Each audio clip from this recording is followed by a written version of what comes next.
As one of the most recognizable figures in American politics, Marco Rubio carries the weight of national debates every day. But the man behind the headlines is quieter, shaped by a Miami home that gave him stability, a sense of discipline, and the Cuban-American identity that defined his earliest years. And his current home carries that same spirit, a calm, family-first space where his role as husband and father stays at the center, grounding everything he brings to Washington. Marco Rubio's story begins in the same Miami world that now anchors his adult life. Born in 1971 to Cuban immigrants who arrived in the United States seeking steadiness and opportunity, he grew up with a clear view of what sacrifice looked like. His childhood moved between Miami and Las Vegas, where his father worked long nights behind a bar and his mother cleaned hotel rooms. Watching them rebuild a life from scratch taught Rubio the discipline and humility that would later define both his career and the values inside his own home. Back in Florida, he graduated from South Miami Senior High and began a college path that wandered before settling. He spent a year at Tarkio College in Missouri, transferred to community college, and eventually found his footing at the University of Florida, earning a political science degree in 1993. 3 years later, he finished law school at the University of Miami, a moment that felt like more than an academic milestone. It was proof that the family's difficult years had built something solid. Politics arrived early. During law school, Rubio interned for Representative Ileana Ros-Lehtinen, watching the tempo of public life from the inside. 2 years after graduating, he won a seat as city commissioner for West Miami.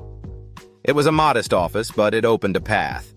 In 1999, he ran for the Florida House, fell short in the primary, then clawed back in the runoff and captured the seat. 4 re-elections followed, 2 without opposition. By 2006, he became Speaker of the Florida House, one of the youngest to take on the role. Leaving the legislature in 2008, Rubio stepped briefly into a quieter rhythm. At Florida International University, he taught state politics, returning to that role even after he entered the U.S. Senate, a reminder that he saw political work as something to be learned, debated, and understood from the ground up. His Senate run began in 2009 as an underdog bid trailing Governor Charlie Crist. But momentum shifted. Rubio overtook Crist, won the nomination, and then the 2010 general election. He held the seat again in 2016 and 2022, becoming one of the most enduring political figures in modern Florida. In Washington, Rubio built a reputation as a firm conservative voice, especially on foreign policy.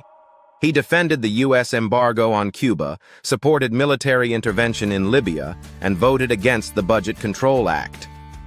His participation in a bipartisan push for immigration reform in 2013 marked one of the more unexpected turns in his career, though he later retreated under political pressure.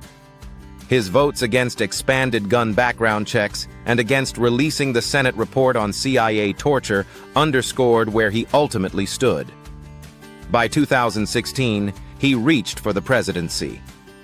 The bid collapsed after a decisive loss in Florida, his home state, and Rubio withdrew, recalibrating his path. Despite previously calling Donald Trump unprepared, he endorsed him soon after, a move that mirrored the shifting currents inside the GOP. In the years that followed, he aligned closely with the party's priorities: high defense spending, opposition to reproductive rights and net neutrality, skepticism toward federal education oversight, and resistance to gun control.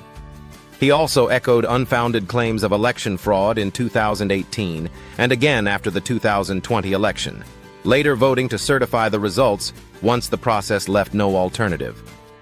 Through ambition, recalibration, and the weight of early struggle, Rubio's path shows a man shaped by constant movement across places, beliefs, and the shifting terrain of American politics. His rise is steady, layered, and still rooted in where he came from. With that long journey behind us, we turn to a quieter setting, the Miami home where Rubio and his family live their everyday rhythm. Cozy home in Miami, Set along a quiet street in West Miami, Marco Rubio's home doesn't try to stand out.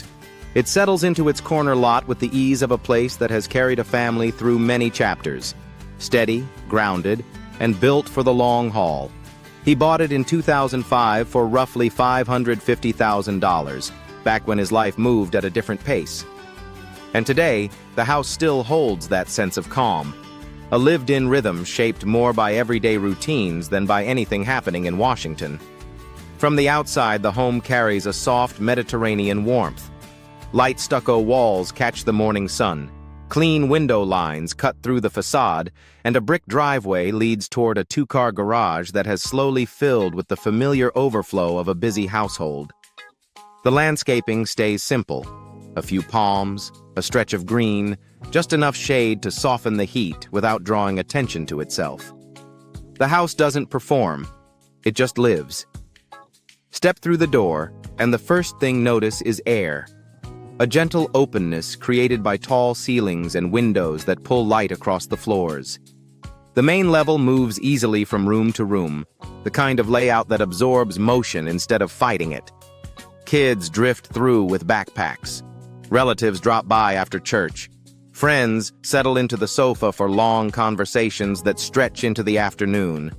This is a room built for gatherings, for noise, for the small, warm chaos of a family home. Toward the back, the living room shapes itself naturally.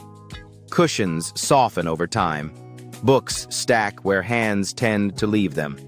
The dining area, sitting closer to the stairs, catches the brighter light. Morning beams that warm the table and give the whole space a quiet glow. Nothing feels forced or curated. It's the kind of arrangement that happens slowly, through years of meals and visitors and evenings when everyone ends up in the same place without planning it. The kitchen follows the same logic. Hardwood cabinets, granite countertops, a raised bar that holds quick breakfasts and late-night snacks, everything in reach, nothing excessive. A deep pantry sits quietly in the corner to keep the room uncluttered. Nearby, a first-floor bedroom and full bath offer a private corner for guests, a small reminder of how often this home has opened its doors to others. Upstairs, the tone shifts into something softer. The master suite opens wide with room for a sitting area, quiet shelves, and pieces collected over the years. There's a calm to it, not luxury, but comfort. The bathroom reinforces that feeling with its soft tile and natural light. A soaking tub sits beneath two windows, holding the stillness of slow mornings. The glass shower keeps everything clean and simple. It's a space made for unwinding, not showing off. 3 more bedrooms sit along the hallway, each carrying a different part of the family's story. One holds instruments and a piano pressed to the wall. Another works as a study, with books stacked in corners. The third keeps a child's bed near the window, a small layout, but one that feels familiar and warm. The shared bathroom, with its double sink and separate shower, keeps mornings steady, and a surprisingly large laundry room anchors the upstairs in pure practicality. Outside, the house shifts again. The backyard opens into a brick terrace lined with quiet seating areas and tropical plants that gather the light. The saltwater pool curves gently under the Miami sun, the water catching the sky in slow ripples. A tall hedge wraps the yard, giving the space the privacy a public figure needs and a family appreciates. This is where weekends stretch out, where kids spend entire afternoons in the pool, and where Rubio sometimes stands at the grill while conversations drift across the yard. For Rubio, this home has never been about presentation. It's an anchor, a place that holds his family steady, that reflects the values he grew up with, and that keeps him rooted in Miami's Cuban-American heartbeat, even as his work pulls him elsewhere. Yet long before this corner lot became his family's base, Rubio's journey started in a different Miami address. His very first home, modest and early, where everything was still taking shape. First home in Miami, a simple beginning. This was the first home Marco Rubio ever owned, not for its size or price, but for the years of hardship and quiet resilience it carried. Set along a calm bend of West Miami, the house doesn't rise or reach for attention. It sits low, steady, and familiar, its warm stucco catching the Florida sun like an old friend. From the street, it blends effortlessly into the Caribbean Lakes community, the kind of place that carried a young family through uncertainty, long work days, and the slow, deliberate building of a life. Rubio bought it for $175,000, purchasing it from his mother-in-law, a detail that already says something about how close his family sits at the center of his life. The lot is just 5,000 square feet, a small slice of Miami, but there's a calm in the air that makes it feel larger. Palms shift lightly above the walkway, and the lake behind the house carries its own slow rhythm. A rhythm Rubio and Jeanette stepped into when they first moved here as a young couple. Inside, the home opens without ceremony. 4 bedrooms, 2 bathrooms, and just over 2,100 square feet. Enough room for growing children, but close enough that Marco and Jeanette could hear footsteps, laughter, and arguments drift through the hallway. The living room became the unofficial center of the house. Backpacks dropped near the couch, Marco's files spread across the table after long days, Jeanette guiding the evening into something calmer. The light inside moves differently depending on the hour. Morning cool settles under the low ceilings. By afternoon, soft reflections from the lake catch the windows and slide gently across the floor. It's a home built for the constant motion of family life. Kids moving from room to room, the hum of dinner taking shape in the kitchen, Marco stepping in late but still catching the tail end of the evening. But the place breathes fullest in the backyard. Just beyond the sliding doors, the yard leans into a quiet shoreline. The lake hardly stirs, and on certain nights the water picks up a thin silver line of light that slows everything around it. Weekends often unfolded out here, the kids kicking a ball in the yard, relatives gathering, conversations drifting into the warm Miami air. It wasn't luxury. It was a backdrop that made ordinary days feel grounded. This house held the beginning of their story. The early years of marriage, the arrival of children, the shift from local politics toward the national stage. Nothing about it is extravagant. Instead, it carries the small marks of a family finding its rhythm. Shoes left by the door, kids' drawings taped to the fridge, Marco taking a phone call on the back patio while watching the lake turn darker as the day ends. Even though the family no longer returns here as often, Rubio keeps this house as a quiet reminder of where everything began. A place filled with the memories that carried him through the hardest years of his life. And from these early memories, we shift to the cars that have followed him through years of long days and constant travel. Car collection. Most of the vehicles around Marco Rubio are government-issued, chosen not for personal preference but for safety, reliability, and the constant movement of political life. The first to mention is the BMW X5, valued at around $65,000, one of the government's core transport vehicles. Minimal, quiet, and well-insulated, it appears on overseas trips and high-security visits. Rubio usually sits in the back, reviewing notes while aides speak in low tones. It's a comfortable working vehicle, a moving workspace, a small pocket of calm between 2 demanding appearances. At home, the Chevrolet Suburban has become a familiar vehicle. With an estimated value of nearly $62,000, it's designed for teams and security detail, roomy seats, tinted glass, and enough room for all the people who travel with a U.S. senator. Rubio steps out of its black cab dozens of times a week, at bases, on committee visits, for quick stops to tie up his political schedule. The Suburban isn't about comfort, it's about mission and predictability. His only personal vehicle in this class is a Toyota Land Cruiser, worth about $85,000. It's more of a reflection of the others, rugged, understated, built for long-distance travel rather than ostentation. Rubio uses it for personal trips within Florida, away from his motorcade and chauffeur. The Land Cruiser's thick doors and quiet cabin give him a rare privacy. a small space where he moves at his own pace rather than being caught up in a hectic schedule. These vehicles trace two versions of Rubio: the public figure always in motion, and the private man who finds brief stillness behind the wheel of his own Land Cruiser. Each one shapes the rhythm of his days, carrying him between duty, distance, and the quiet moments in between. And now, beyond the roads he travels, let's look at the financial foundation behind Rubio's long career in public life: income and net worth. Marco Rubio's financial life has never matched the scale of his political career. Despite decades in public service, his path has been marked by slow climbs and sharp setbacks, leaving him with a net worth of roughly $700,000. Surprisingly modest for such a visible figure. Before Washington, Rubio earned his living through law and public service. Between 1998 and 2008, his combined income from legal work and his Florida House salary reached roughly $2.38 million.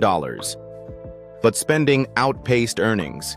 When he first entered the Florida House in 2000, his disclosed net worth was $0, and by 2009, rising student loans and multiple mortgages pushed his finances to negative $37,000. One property in Tallahassee even edged toward foreclosure after months of missed payments, and when he finally sold it in 2015, he absorbed an $18,000 loss. The first major financial break came in 2012, when Rubio received an $800,000 advance for his memoir. The money offered breathing room, but it also came during years of heavy personal spending, including an $80,000 speedboat that quickly became a symbol of his uneven financial discipline. By 2018, disclosures showed a net worth of negative $1.3 million, a stark contrast to the public visibility he had gained on Capitol Hill. His early family life reflected the same pattern. In 2001, despite earning about $90,000 that year, the Rubios moved into his mother-in-law's home to regain financial footing. He later purchased that West Miami house for $175,000, a decision rooted more in stability than investment. And in 2005, he stretched again, buying a $550,000 home in West Miami, a property that would eventually anchor the life he built outside politics. Across 2 decades of public service, Rubio's finances have never suggested wealth, only persistence. Wins and losses, opportunities and missteps, all of it shaped a financial journey defined less by accumulation and more by trying to stay grounded while navigating a very public career. From that modest financial journey, we move toward a different measure of his life, the quiet impact he has tried to make beyond himself. Philanthropy. In Miami, he often supports fundraising drives for newly arrived Cuban families, efforts that typically gather $30,000 each year for food assistance, legal help, and English classes. After major storms like Irma, he joined relief groups to push emergency donations, helping a local campaign raise $45,000 for generators, water, and temporary shelter. Rubio also appears at charity events for veterans, where his presence helps community leaders pull together roughly $25,000 to support job training and basic medical care. In West Miami and Little Havana, he backs small scholarship drives that bring in about $15,000, covering test fees, uniforms, or a semester's worth of books for students who need a hand. And at the churches he attends, Rubio regularly supports food drive fundraisers, encouraging parishioners to donate. Those events often reach $10,000, enough to keep weekly meal programs running for families in his district. These aren't headline campaigns, and Rubio doesn't frame them as political accomplishments. They are small, steady acts, the kind that fit the quiet rhythm of his life away from Washington. Beyond the public commitments and community work, another side of Rubio unfolds, the private world that shapes his days. Personal life. Away from the noise of Washington, Marco Rubio's personal life moves at a quieter, steadier rhythm.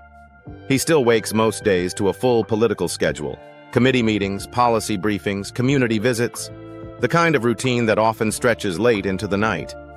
But even within that pace, Rubio makes room for the world that matters most to him, his family in West Miami. At home, he returns to a simpler version of himself. Dinner with Jeanette and their 4 children. Weekend mornings that drift between conversation and small errands, and quiet evenings that feel far from the intensity of national politics. On some nights, he and Jeanette step out together for private dinners, just the 2 of them. A small tradition that helps them stay grounded beneath the weight of public life. Faith remains a constant presence. Rubio still attends church regularly, raising his children within the same values his own parents carried from Cuba decades ago. The home is warm, familiar, and built around routine rather than status. A place where politics rarely enters the conversation. Sports, especially American football, are his escape. A loyal Miami Dolphins fan, Rubio heads to games whenever his schedule opens up. The roar of the crowd, the rhythm of the field, and the break from political intensity give him a few hours to simply be a fan, cheering, reacting, and disappearing into the energy of the game. His life today balances responsibility and calm, long hours in public service, and moments carved out for family, faith, and the steady rhythms that remind him of where he comes from. It's not a loud life, but an anchored one, shaped by work, held together by home. In the quiet space beyond public life, Rubio's world settles into something steadier. Family dinners, familiar routines, and the small joys that keep him grounded. It's in these everyday moments that the man behind the politics feels most real.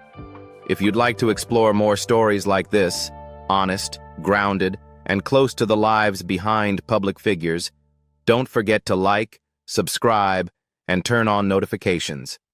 See you in the next video.